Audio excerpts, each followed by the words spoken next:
Perth, capital of Western Australia, is one of the loneliest cities of the world. Nevertheless, it is Australia's most picturesque, sunniest city, with an average of 8 hours sunshine daily. Each year, thousands visit Perth to bask in the warm winter sunshine and enjoy the hospitality of its friendly people. Isolation has not retarded progress. In the brief span of 123 years, Perth has developed to a city which is the industrial, commercial and cultural hub of a state that occupies 1/3 of the continent of Australia. The 300,000 people of this city go leisurely on their way, seldom pausing to reflect upon the blessings and disabilities of their isolation. In this lonely but lovely city, one senses an air of progress without the hustle and bustle so common to modern city life.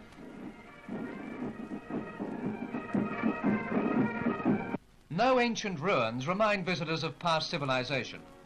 Before its foundation in 1829, the site was frequented only by nomadic natives who dwelt in primitive bush shelters.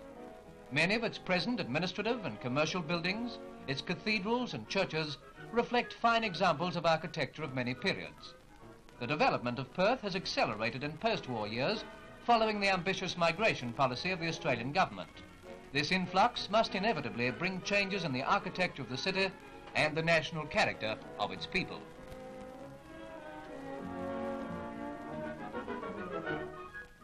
Post-war buildings follow modern architectural lines and planning. Royal Perth Hospital was the first government institution to be completed after World War II. Since then, a number of other government institutions have been built to house the aged and treat the sick. Primary and technical schools follow the same trend, combining beauty and utility.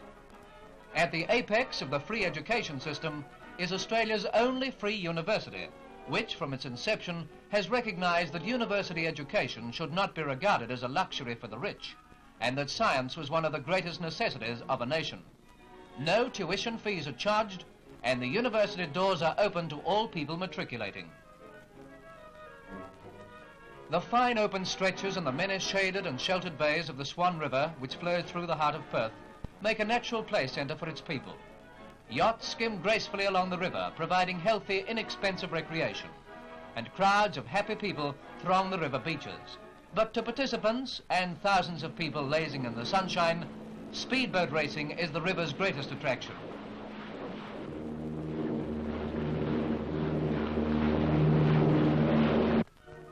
Rivaling the river as a summer playground are the fine ocean beaches near to the city. With the thermometer hovering in the 90s for many months of the year, healthy bronze bodies testify to the warmth of western sunshine and the people's love of outdoor life. Isolation is on its way out. With air travel, the distance between Perth and its sister capitals is shrinking rapidly. A generation ago, a 3-day train journey was the quickest means of travel between Perth and the nearest eastern capital. Today, by air, that same city is only 7 hours away. In keeping with the intercapital Skymaster service, modern trolley and diesel buses are fast replacing trams. Perth is well served by a network of road passenger services, and steam and diesel trains are forever on the move between the capital and remote country towns, towns that are playing an important part in the development of this far-flung state. With only a little more than 500,000 people, Western Australia has a population density of about 1 person to every 2 square miles. No country town, with the exception of the gold mining centre of Kalgoorlie, has a population exceeding 10,000. Population is concentrated in the southwest corner of the state, and around the inland towns of the more closely settled part, wheat and sheep farming flourishes. Upon these great primary industries rests the stability of many country towns and the general prosperity of Western Australia. Perth, commercial centre of the state, quickly reflects prosperity or depression in the world's wheat and wool markets. Agriculture expanded quickly during the first quarter of this century, and Western Australia became a great exporter of wheat and producer of oats. Throughout the early weeks of summer, tractors and harvesters move continuously, garnering the grain, leaving a succulent stubble for the flocks of sheep that go hand in hand with wheat in the agricultural areas, merino flocks predominating.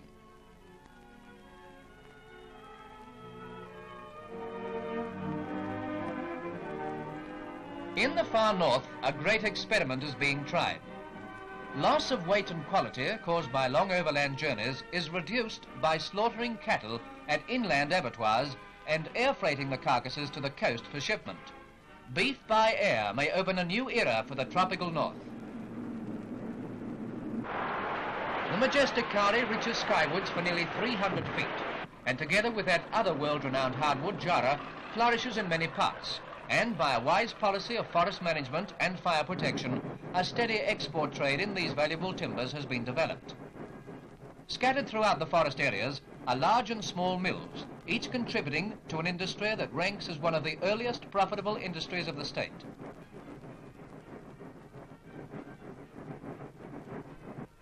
Apple blossom is the harbinger of spring. Apples, the principal orchard crop, flourish in many localities and contribute to the export income. Western Australia has a coastline of 4,350 miles, and the sea at almost any point abounds with marine wealth. Along the south and lower southwestern coasts, fine hauls of salmon are canned and marketed at home and overseas.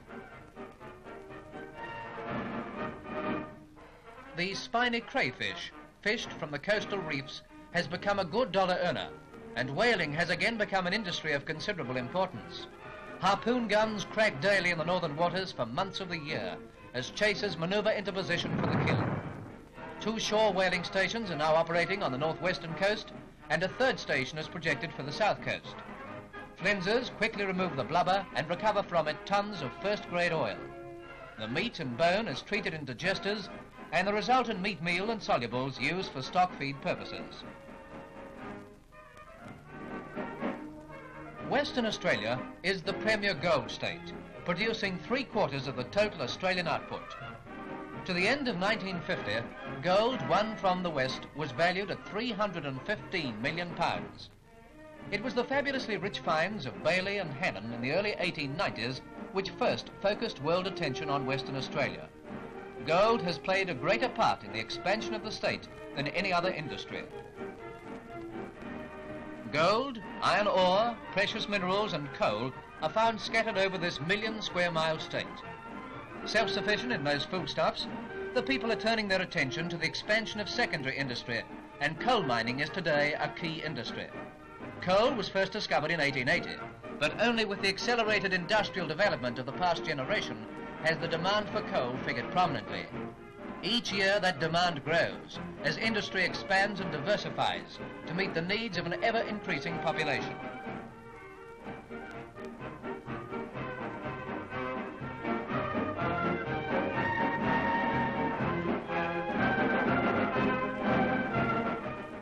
Established secondary industries are expanding, and new industries are being established either by local enterprise or by large Australian companies. Secondary industrial development has been the dominant feature of West Australian progress for the past 2 decades. It promises to be so for many years to come.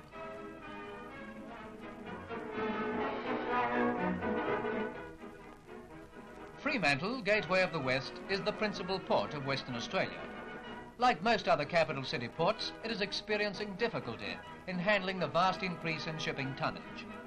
Plans for an extensive upstream expansion of the harbour have been prepared, and in the near future the first stages will be commenced. Outports are being developed by additional berths. Fremantle will ultimately become one of the most highly industrialised areas of the state.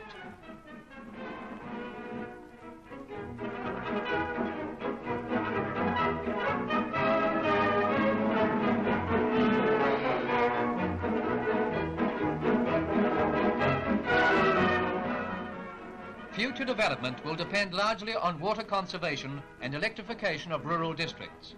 Already, comprehensive water conservation schemes are in progress, and millions of gallons of water are being impounded for summer irrigation and domestic supplies for the increasing population. New power stations are being established to foster industry. Coal, water, electricity, iron and other minerals combine to form a sound base for secondary industry in a land already blessed with sound agricultural practices. With wise planning and careful utilisation of natural resources, Western Australia is destined to become a great state. By their initiative and enterprise, past generations have handed down to the present a grand heritage.